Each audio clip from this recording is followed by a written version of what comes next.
What is going on, guys? Welcome back to another Shep's Garage video, and welcome to my 2022 Mark 8 GTI. Like almost every one of my videos, this has been my daily driver, the car of my channel for the past 4 years. And today, to celebrate 4 years of ownership, I want to do an updated POV drive along the roads I drive of every day around my hometown in Massachusetts. So I'm going to walk around this car really briefly because I've showcased this car a lot on my channel. I'm just going to talk about what I've done with it over the past 4 years. Then we'll get on to some driving, and I'm going to do some driving along the roads of my local town here in Massachusetts, talk about maintenance and how I've been liking this car and so on and so forth. So without further ado, let's get started with just a little brief walk around of this car. Now, before I do that, real quick, make sure you stay subscribed. I have a ton of awesome content coming up soon on this channel, so make sure you guys subscribe if you like my videos. That car was really close to my car for some reason. Anyways, let's start with the walk around. Make sure the exhaust is open too, because that's important. All right. So this is my GTI. I've owned it for 4 years. It's a 2022 SE with the leather seat package. And I mean, as you can tell by how much I've done with this car, I absolutely love it. I mean, I literally have little to no complaints. I've done around 28,000 miles over the past 4 years. So if you do the math, that's around 7,000 miles a year. So I guess that's pretty average, maybe a little bit below average for the normal human being. The normal driving I do with this car is to school and to car shows. I mean, I really don't drive a lot. And if I do drive a lot, I kind of split the driving up with my parents' cars too. So, you know, that's why, you know, this car is a little below like the normal average of miles for the year. But things I've done with it, obviously the Innosatech Ruby Star wrap, which is like one of my favorite Porsche colors. I love this color. Looks really good with the brakes. I have the upgraded, I did some Audi rotor wheels in silver. This is new. I had these wheels, but I got them refinished in silver with the custom little Volkswagen emblem in the center there. I love that. I love the red brake calipers as well with the red axis, but the Ruby Star looks really good. And these tires, by the way, I get a lot of people asking what tires do I use. These are Michelin Pilot Sport All Seasons, much better than the Pirellis that I had on this car. Apologize for all the traffic. I'm in a mall parking lot, so you know it's public, so you know whatever. Let's see, I've done the Golf R wing, tinted windows. I did the ECS catback, valved catback exhaust. If you guys saw my video, you know my opinion on that. What else have I done with this car? Oh yeah, it's on KW V2 coilovers, which are amazing. I'll talk about that later. Much better than the H&R Sport Springs. And under the hood, I've done the turbo muffler delete with the new speed intake as well, which you guys have seen all over my channel. All right, it is actually freezing outside, so let's get inside the car where it's nice and warm and everything. So, like I said, I've done over 28,000 miles, exactly 28,173 miles in this car, and I absolutely love it. I mean, it has its flaws, but honestly, this car has been such a good daily driver. I could not have asked for a better daily driver than this car. So, without further ado, let's get driving. Now, every time I start this car, I have to put it into its settings. I set it up, and every time I start this car, I have to turn off the auto start stop because I hate auto start stop, and I put it in sport mode. The two modes I mainly drive in, like most of the time, are comfort and sport. I rarely use custom, and I rarely use eco. I mean, and I also drive this car with the paddle shifters a lot, so you'll see me drive with these a lot in this video. And yeah, without further ado, yeah, let's get started with some driving. Let's put it into drive. Look before we go, and off we go. So, I've owned this car for 4 years, and it has been great. As far as maintenance wise. I guess we'll start with maintenance wise because that's what everyone likes to hear. This is an early 22 model. I got it in October of 21, or like, no, basically November of 21. Before I actually even could drive, I bought it because COVID at the time, the chip shortage was like a big issue with getting cars and everything. So I bought it before I could drive. So, you know, that's pretty cool. This car I took to high school. And I drive it to college currently right now. And daily driving it wise, it has been great. And I guess, so maintenance wise, for this car, this last year has been completely flawless. I did not need anything done in this car. As far as normal maintenance, I haven't done the normal like oil change on this car because, like I said, this car didn't actually get a ton of driving over the summer, just because my mom got a new 911 and I've been driving that a lot over the summer. But I did drive this to work and stuff. But I mean, other than that, like, I haven't done the like oil change yet on this car. I do it every 5,000 miles. So I haven't done that yet on this car. I'm not at 30. The last time I did it was at 25. So when it comes to the oil change, I do it every 5,000 miles. That's just what I prefer. I think it's safer than 10,000 miles, and I take it to a local independent mechanic, a German mechanic, and they deal with it there. And they're much better with the modifications I've done with this car. But this car has not been completely flawless, though. There are a couple things that were done in this car that I needed to fix. The first thing was that this car got a check engine light, I think a few months ago. It needed a new leak detection pump. I was gonna talk about this make a video on my channel about this, but I honestly just really didn't feel like it was a good topic to talk about. So I ended up not making a video on it, but I got a check engine light for a leak detection pump. I took it to Volkswagen, and they wanted to charge me $400 for something that should have been covered under warranty.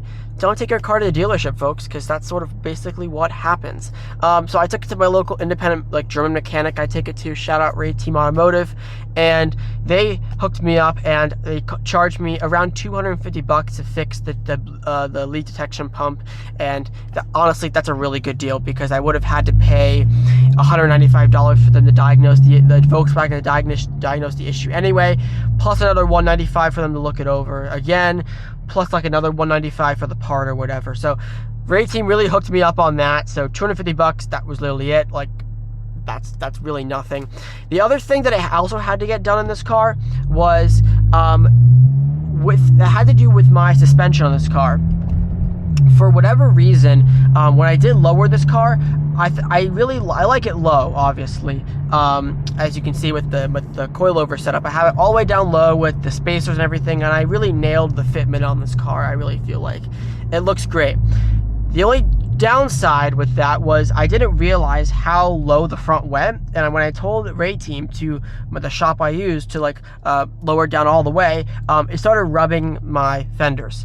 So I had to fix that. Obviously, I had them raise it up, and that caused a bit of damage in my fenders. So I had to repair the fender like underneath. It really wasn't worth making a video on it, but it's all fixed now, thankfully, and it's all set and done. But I'm not really going to count that under maintenance because that's an issue with the modification that I need to do.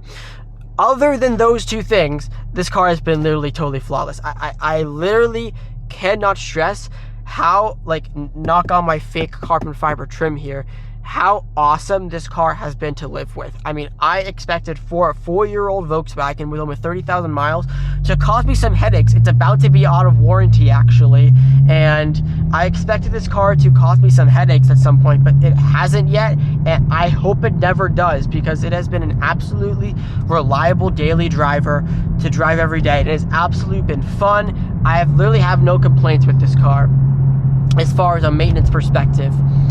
The other thing I did also want to talk about relating to maintenance is the ability to, when I drive this car every day. Now, with the I really have lightly modified this car on purpose, was because, you know, I I drive this car obviously every day to school and everything, and this is also part of the reason why I haven't tuned it, was because that I really haven't had the urge to get any more power out of this car.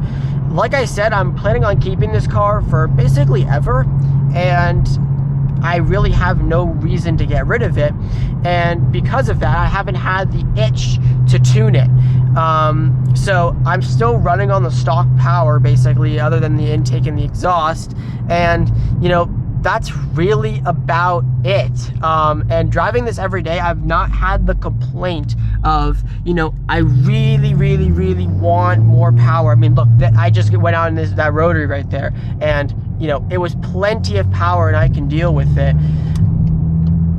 And coming out of rotaries too, like an exit ramp and off ramps, I've never had the feeling like, oh, this car doesn't have enough power. For the roads that I drive every day, this has been totally doable and totally fine. Another thing I wanted to talk about is the suspension. Now, like I said, I'm on KW V2 coilovers, and beforehand, I was on H&R Sport Springs, and that suspension setup was good for about a year. It was really cost effective. I was really I was kind of cheaping out on myself for not getting coilovers. I also thought they were really expensive, and I just wanted my car low. I ended up doing that, and the H&R Sport Springs, and honestly, it was such a waste of money in my opinion. After having these coilovers and driving on these Massachusetts roads, which, if you know, the Northeast and Massachusetts, like Connecticut, New Jersey, you know the roads up in this area are really bad. There are potholes literally everywhere. You have to dodge them, and it's just so annoying. This suspension setup, especially driving into Boston where I go to school, it handles it like a champ. You really can't even tell that this car was lowered. A lot of people ask me, how is your car so smooth when you're all the way lowered down to the ground? The answer is coilovers. They are so nice.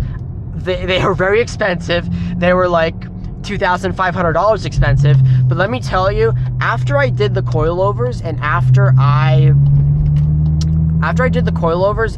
I installed them, the first drive home was just amazing. I mean, I could really definitely tell the difference. The body roll isn't really existent. It's pretty planted in the corners as well, and I really don't have any complaints anymore about the ride. The ride is fixed with this coilover setup. Like I said, I do drive with the paddles often, and I just think that that's the way this car really wakes up. I drive every day. I put this car in sport mode and I drive with the paddles. Other than that, I do drive in the normal S mode, but I find the comfort mode in this car, I only use it when I am on like a longer drive, when the drone is really loud, because this exhaust, when you get to like the 3,000 to 4,000 RPM, it does get loud. Like I'll just show you, okay, so this is around 4,000 RPM, and as you can see, like the drone is pretty bad, but once you put it in 5th gear or 6th gear and you're driving, it's basically non-existent, and that's when I use comfort mode and I close the exhaust valves, and it's totally doable. But I drive this car in sport mode every day. I don't get good fuel economy, but once again, I really don't care about fuel economy when I have this car. My point of this car is for me to enjoy it and have fun with it. Miles per gallon. That's what I've been sort of preaching for this entire time, is miles per gallon with this car. I absolutely love the way this car drives. I've never had a complaint that this car is too slow, it's not enough power, and I need more power. I feel like all these people having high horsepower on their cars are just for them to brag, saying, I have this much horsepower in my car, when in reality, you can't use all of that horsepower on the road. Whereas I can use all of this horsepower on the road. I can use all 260 horsepower on the road, and that's what's really great about it. interior comfort is another topic I wanted to discuss. So I have the leather seating package on this car, and one of the things when I did buy this car, it was a must for me, was the leather seating package, because I don't like cloth seats. I've never been a big fan of cloth seats. I've always been a big fan of leather. In the summer, it does get hot. However, first of all, I think the leather looks more premium in this car. I think it looks cooler as well. And I have to say, these seats are so comfortable. They really do hold you in really, really well. The only thing I have to say that can make this interior better or more comfortable is if these seats had a thigh extension. I feel like most bucket seats in like cars with bucket seats, they have a thigh extension. I'm starting to get taller, and I've never been a big user of the thigh extension before. However, in my dad's S5 or in my mom's 911, they have both those cars have like bolstered seats and have thigh extensions, and you know, I find that to be more useful and more comfortable because there's just this gap where your leg, it kind of just sits, and it's just, that's a very, very minor complaint, but other than that, these seats are really, really comfortable. And as far as, you know, interior quality and everything, over the past 28,000 miles, really nothing. I haven't had a feeling that this car like is falling apart, if you will. It hasn't rattled at all either. All the materials and everything still feel like it did when I bought it 4 years ago. And I really don't have any complaints as regards to the interior of this car. Really, the complaints I have are with this infotainment system, which I have still yet to receive a software update on this car. I don't know why. I know they're out there. I've talked to Volkswagen, and Volkswagen says they can't do the software update for whatever reason, so I'm still stuck on like the 1880 delivery software with this car, and it's just kind of annoying. Having being stuck on the software. So the ability for this thing to load and the lag is just super bad, honestly. The way it just, you use it. Thankfully though, I don't really use this all that often, other than to go into Apple CarPlay or to use the radio. I mean, other than that, I really am not playing around with the infotainment system on this car, which thank God, because like, or to change the air conditioning, because the infotainment system on this car is quite bad, but and it is quite buggy. And Volkswagen won't fix any of these small intermittent issues with it, unfortunately. So I just kind of have to live with the backup camera flickering, which I didn't get that recall, or I have to live with no radio sometimes. So that's a little irritating in my opinion. But I've honestly, having lived with this car for 4 years, I kind of deal with it at this point. Now I want to move on to chat about this transmission. Now, 4 years with a DSG car is something that I never thought I would like ever have. If you asked me when I got this car like 4 years ago, what would you think of the DSG? I would have said, yeah, I would have sold it and bought a manual. And in the beginning, I was a little pissed I didn't get a manual. All the early Mark 8 GTIs, like this is an early car. Like this is one of the first cars in my state when I bought it, and all those early cars came with a automatic transmission, the DSG, and I really want a manual transmission, and so I was a little upset that I didn't get a manual transmission. And in the beginning, I really didn't like it. I said it was too boring. I said it was too lurchy, and I said that the transmission took a long time to warm up, and I wasn't very happy with this transmission. I honestly really was considering like swapping this car out with a manual transmission when I could find a spec in a manual that I like. However, after living with this car with the manual transmission, after living with it with the After living with this car, driving it to high school, driving it to college, I have to say I can't be more thankful for having a DSG. As a daily driver, which this car has turned to be, and was always, the DSG transmission has been fantastic. The way this thing shifts is truly amazing.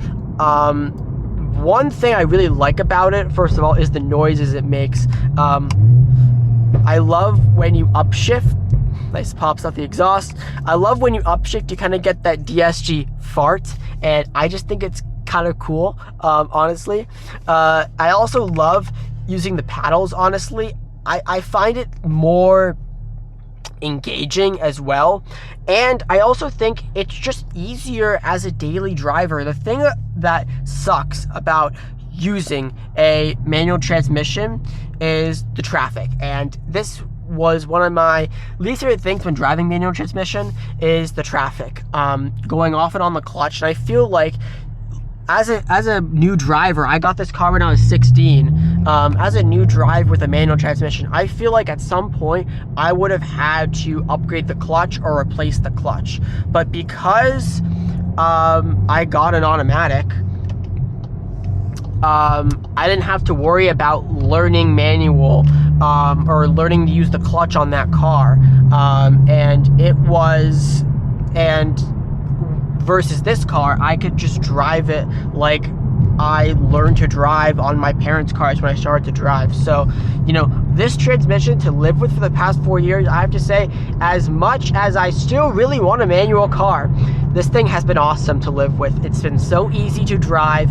You know, it can be sporty when you want it to, or you can pop it into D and it will shift at the lower RPMs like it's doing right now, and it will just behave normally. And if you really want to go sporty, pop it back into S, floor it, kicks down, and you're off. So that's one thing I absolutely love about this transmission, is the way that this car can, you know, interact within the different modes. It is truly a great transmission to live with. As far as practicality wise, I think that this car has been very practical. That's a very nice Turbo S right there. Sorry. As far as practicality goes, this car has been very, very practical. I've been shuttling around my friends in this car since high school, and I put 3 sets of golf clubs in the back during the summer, and it's been a joy to use for practicality. I really do wish that they still brought wagons here, but in a way, this car, my view of it at least, is it's kind of like a small wagon almost. Like, obviously that's what a hatchback is. It's a very, very small wagon. So when it comes to this design of this car, it's been very, very, very practical to use, and I've really enjoyed using this car for normal utilitarian things. Go. All right, had to get rid of the intersection there. But like I said, there's always power when you need it with this car. Yeah, this is one thing I don't like about this car with the suspension, is that this speed bumps on this car is just really bad. Like, you really have to slow down. As we wrap up this final POV drive with this car, 4 years with this car, I just sort of wanted to mention that I have basically done everything I wanted to do with this car, modifications perspective. When it comes to tuning it, I definitely will tune it eventually. I definitely will get it on a stage 1 tune, just to sort of wake it up, because all my friends with these cars tell me that a stage 1 tune is the way to go with this car. But when it comes to like spending the money on that, which I'll mention coming very soon, but I am thinking about getting another car for this channel. So because I'm going to be getting another car, I really have not been investing all my money into this car. So that's sort of why, you know, I'm sort of slowing down the modifications on this car, because I don't want to over modify it, as I still plan to use this car as my daily driver. But overall, that has been my 4 years with my Mark 8 GTI. I absolutely love this car. I can't stress it enough that if you're thinking about buying an entry-level, like, sporty, fun car, honestly, sports car, I would call this thing a sports car. This car, I can't recommend it enough. The 8.5 just came out, and those cars even have more power and better infotainment, and I can't stress this car enough that I can't recommend it enough that I recommend that you guys should go out and buy one if you're thinking about it. Such a fun car to drive. I'm so grateful to drive this car every day, to have it and to showcase it with you guys. Let's do one more walk around of it. As you can see, like, I really did nail the fitment on this car. Really, really well. But yeah, that's been my GTI 4 years POV drive. I definitely do want to do more POV drives on this car, or in other cars as well. So yeah, that has been the 4 years with this car. Thank you guys so much for watching this video. Comment, like, and subscribe, and I'll see you guys in the next video.